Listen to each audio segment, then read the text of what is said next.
Well, I have found myself airdropped into the wilds of North America, feet from civilization. Let's see if I can MacGyver my way out. I've been left three items: coffee, a knife, and a random box from Airmoto. Let's see what's inside it. Now, I'm not sure if this will get me back to civilization or not, but we're gonna use the knife. I mean, this knife even says Spec Ops on it. It's gotta be awesome, right? We have some paper in case we have to start a fire. We have a packing list showing that they sent this to me for free. So they're gonna get my opinion on it, but I didn't pay for this. And then in a remarkably small package, we've got the Airmoto Smart Air Pump, model BP198. Yeah, okay. So, think I'll be able to make it back to civilization? Let's find out. Yeah, I think I'm gonna be okay. Let's go check out this air pump.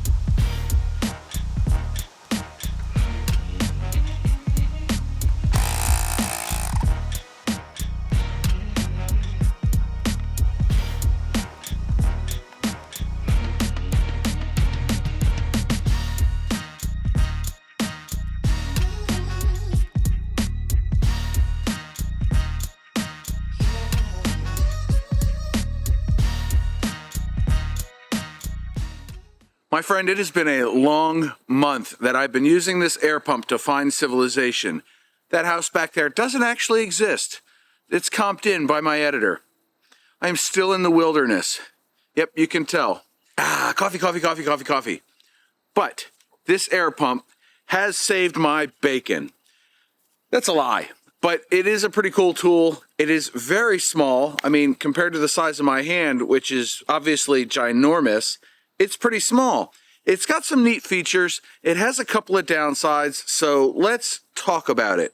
First of all, it comes in a carrying bag, which will end up holding it pretty easily with the included tools that it comes with, the ends, and there's a bee flying around my camera. Go away. Found footage. Anyway, it's got a little USB cable, and it's got some Schrader valve attachments for sports balls and that sort of thing. And this is the first really cool feature.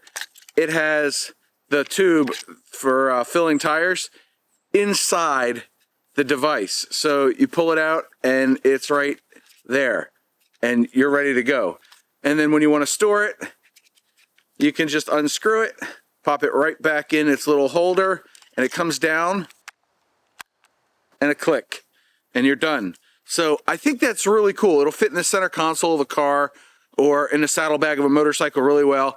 I used it several times on my bike. Every time I went out for a ride, I'd go out there. And let me tell you, if you've got any kind of motorcycle with saddlebags, you're going to be not liking this because of, and by the way, there's a button on the bottom, if you can see there, button there, and that helps push the tube out, but you can just pull it with your man hands or woman hands, any kind of hands, human hands. But look at this. This is short. Yeah, it's short. So I have saddlebags on my Harley, and as you can see, it is not a fun ordeal to get this little tiny tube that's connected to this device to go connecting to the tire fill valve. So I find that rather frustrating. So there you go. Look at that. Oh, isn't this lighting beautiful? I've got the golden hour for once, right? Anyway, the thumb dealy for tightening on the valve stem is cool. It could use one of those little just, 90-degree connector deals. I don't know what the technical term is, but anybody that's used a bicycle pump knows what I'm talking about. Could use one of those.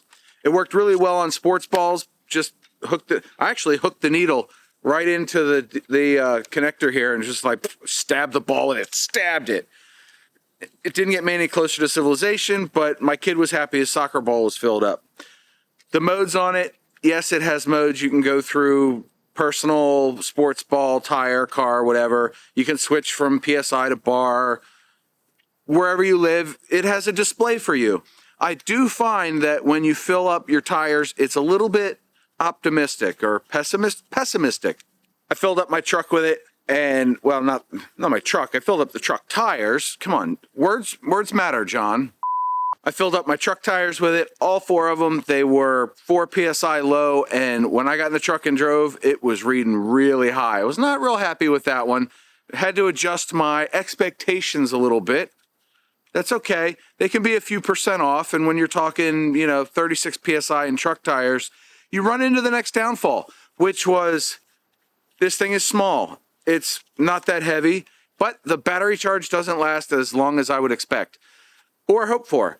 If you're on the roadside, you need 1 tire in your car filled, no problem. But all 4 of my truck tires, due to a 30-degree shift in temperature, were down. They were down a little bit. So I went one by one, and I couldn't finish the job because it filled up 3 of them. Now, I started with a full charge, and I did 3 or 4 checks and upfills on my motorcycle. So what is that? 6, 8 tires there. Didn't run very long. But then on the truck tires, it sat, and it wasn't great. So it did automatically shut off, but it didn't finish all 4 tires on one charge. And the light is fading, but I haven't found civilization yet. Will I make it in this video? We don't know. The light that doesn't fade is on the front of this thing, which makes it easy to see what you're doing when you're hooking it up to your tire at night to fill your flat tire, right? Because we all know that tires don't go flat during the daytime, only at night. But the light really came in handy. The other feature that I think helps make this stand out is it's got a deflate deal there. You push the button and it starts deflating your tire. It's the first one of these handheld units that I've seen that does that. And that's a pretty slick feature in my opinion, because not only can you use it to fill your tires, but if the temperature goes up and you come out and it's 20 degrees warmer than the day before, you want to adjust your motorcycle or car tire pressures, you can hook it up and hit the button and it deflates and it tells you how far it's deflating. It's really not very accurate when you're doing it. It said 24.5 when my tire was at 37, but as soon as you let go of the button, it reads the correct pressure. And then if you went too far, you can just hit the button to inflate the tire again. So you can play the whole pancake game where, you add a little extra water, you add a little extra flour, and then you're feeding an army of 120. Anyway, I digress. I'm going to step carefully because this is not civilization. Again, that is comped in by my editor.